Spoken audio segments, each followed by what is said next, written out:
Hello everyone, इस video के अंदर बात करेंगे हार्ट अटैक के बारे में। हार्ट अटैक क्यों होता है, कैसे होता है, और आपको अगर कभी वास्ता पड़ जाए तो how will you deal with this situation. Heart attack and how you can help a person survive a heart attack. एक imbalance between demand and supply of oxygen to the heart की वजह से होता है कि हार्ट को एक अपनी एक्टिविटी को चलाने के लिए ऑक्सीजन की ज़रूरत है, वो उसकी डिमांड है। ब्लड सप्लाई जो आर्टरी से आ रही है वो उसकी ऑक्सीजन सप्लाई है। अगर डिमांड बहुत ज़्यादा बढ़ गई और सप्लाई किसी वजह से कम हो गई तो ये इम्बैलेंस जो है इसकी वजह से हुआ, इसकी वजह से एंजाइना होता है। ये इम्बैलेंस बहुत ज़्यादा हो तो इसकी वजह से हार्ट अटैक हो। तब यहाँ पे सिवियर चेस्ट पेन शुरू होता है। Patient will complain of severe central chest pen, that is typical of heart attack. मरीज को यहाँ पे upper part of the abdomen के अंदर भी फील हो सकता है, left side of the chest में भी फील हो सकता है, वो लेफ्ट शोल्डर के अंदर भी फील हो सकता है, लेफ्ट आर्म के अंदर भी फील हो सकता है। It can also radiate to the jaw, it can also radiate to the back.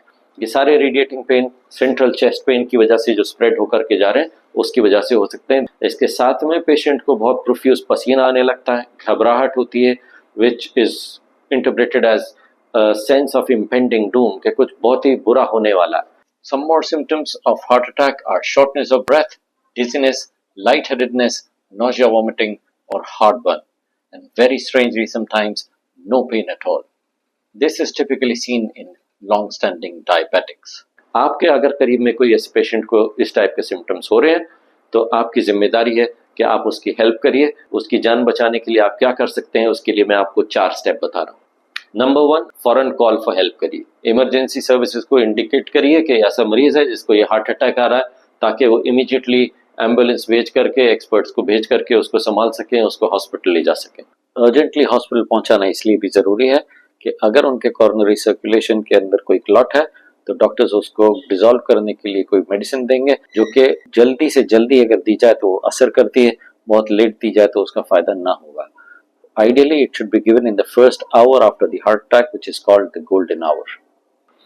दूसरा, आपके पास या मरीज के पास अगर सॉर्बिट्रेट या नाइट्रोग्लिसरीन मौजूद है तो सॉर्बिट्रेट की टैबलेट मशहूर है, लोग जानते हैं कि हार्ट अटैक के अंदर ये दी जाती है इमीडिएटली। उसको जबान के नीचे रखने को बोलिए मरीज को। नाइट्रोग्लिसरीन स्प्रे है तो वो स्प्रे जबान के नीचे करा दो। एक तीसरा बहुत इंपॉर्टेंट काम, उस वक्त मरीज अगर कोई इंटेंस फिजिकल एक्टिविटी कर रहा है तो वो फिजिकल एक्टिविटी उसको रुकवाइए। अगर वो स्टेयर्स चढ़ रहा है, अगर कोई वजन उठाए हुए है तो उसको वो सारा काम छुड़ा करके उसको सुकून से एक सेफ जगह पे बिठा लें, ताकि वहाँ पे उसकी जो ऑक्सीजन डिमांड है हार्ट की वो कम हो जाए। सप्लाई तो कम है, डिमांड कम हो जाएगी तो एटलीस्ट वो डैमेज कम हो जाएगा।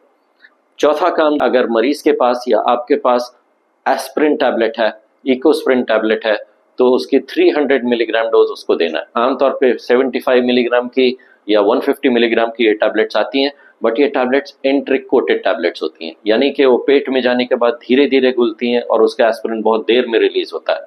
यहाँ पे इमरजेंसी है, इमीडिएटली चाहिए। मरीज को बोलिए कि इसको मुंह में रख के चबा ले, उसकी जो कोटिंग्स होती हैं वो टूट जाए, फिर उसको पानी से निगल ले तो वो जल्दी रिलीज होंगे और उस मरीज को इमीडिएटली वो दवा अवेलेबल हो जाएगी। Now stay with the patient, reassure but stay vigilant.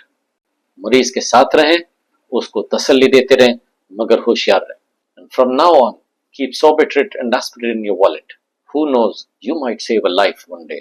अब से आप अपने वॉलेट के अंदर, अपने पर्स के अंदर Sorbitrate एस्पिरिन जरूर रखें। क्या मालूम ये कब किसी की जिंदगी बचाने का जरिया बन जाए। तो ये था हार्ट अटैक के बारे में।